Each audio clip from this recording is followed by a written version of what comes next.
Hi friends, హుషార్ పెట్టలు ఈ cinema ట్రైలర్తోనే చాలా సంచలనం సృష్టించింది. అంతెందుకు టీజర్తోనే కొంప ముంచేలా చేసింది.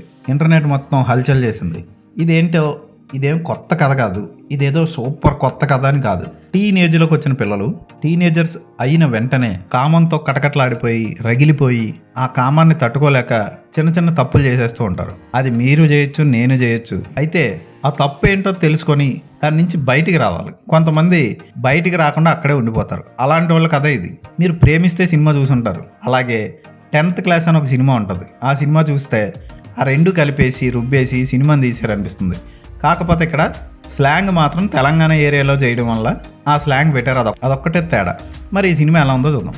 స్కూల్లో టాపర్గా ఎదిగిన ఓ కుర్రాడు తన ఫ్రెండ్ చూపించిన పోర్న్ సినిమా చూసి ఫీలింగ్స్ తెచ్చుకొని అక్కడి నుంచి చదువుని పక్కన పెట్టి ఓ అమ్మాయి వెంటపడి ఆ అమ్మాయి కూడా అప్పుడే పెద్ద మనిషి అయి అంటే మెచ్యూర్ అయి కోరికలతో తహతహలాడుతూ ఇద్దరు కామంతో రగిలిపోతూ వాళ్ళ కోరికలు తీర్చుకుంటూ ఉంటారు సీక్రెట్గా. అలాంటి వాళ్ళు ఒకేసారి ఇంట్లో వాళ్ళకి రెడ్ హ్యాండెడ్గా దొరికిపోతే ఏం జరుగుతుంది అన్నదే ఈ సినిమా కథ. దొరికిపోయారు. ఉదాహరణకి మీ ఇంట్లోనే ఇలాంటి సిచ్యువేషన్ జరిగితే ఏం చేస్తారు? వాళ్ళని కొట్టేసో తన్నో వాళ్ళని విడగొట్టడం, క్యాస్ట్ పిచ్చి, కులం పిచ్చి, మతం పిచ్చి ఇవన్నీ ఉంటాయి కదా, వాటి ప్రకారంగా దూరం చేసేయడమో, లేకపోతే కొంతమంది మరీ ఓవర్గా ఎక్స్ట్రీమ్గా ఆలోచించి చంపేయడాలు, మర్డర్లు చేసాడు, ఇలాంటివి జరుగుతూ ఉంటాయి. ఈ సినిమాలో హీరోయిన్ తండ్రి చాలా ప్రేమిస్తాడు కూతుర్ని, కానీ వాడు కూడా ఒక పెద్ద తప్పు చేస్తాడు సినిమా క్లైమాక్స్లో. ఆ తప్పు ఏంటో మీరే చూసి తెలుసుకోండి. అలాగే హీరో తల్లిదండ్రులు కూడా ఒక తప్పు చేస్తారు. అది టీచర్ వచ్చి వాళ్ళకి చెప్తే తప్ప తెలీదు. అంటే ఇటు వయసు పెరిగిన ఆ కోరిక కలిగిన టైంలో ఒళ్ళు తెలియని ఆవేశంలో తప్పులు చేస్తూ ఉంటారు. ఇవి ప్రతి ఇంట్లోనే జరుగుతూనే ఉంటాయి. దీనికి అంతటికీ కారణం సెక్స్ ఎడ్యుకేషన్ మీద సరైన అవగాహన లేక.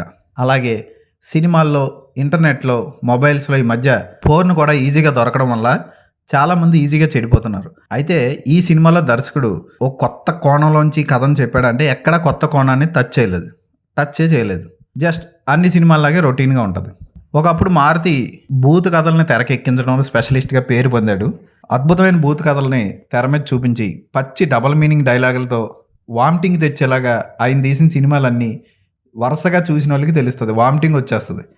క్లైమాక్స్లో చిన్న నీతి సూత్రం చెప్తాడు.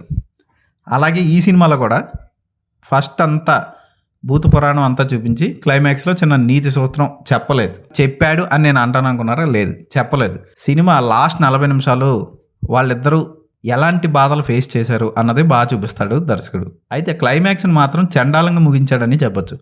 కూతురి మీద అంత ప్రేమన్న తండ్రి ఎవడో అలాంటి డెసిషన్లు తీసుకోడు. ఆ కూతురి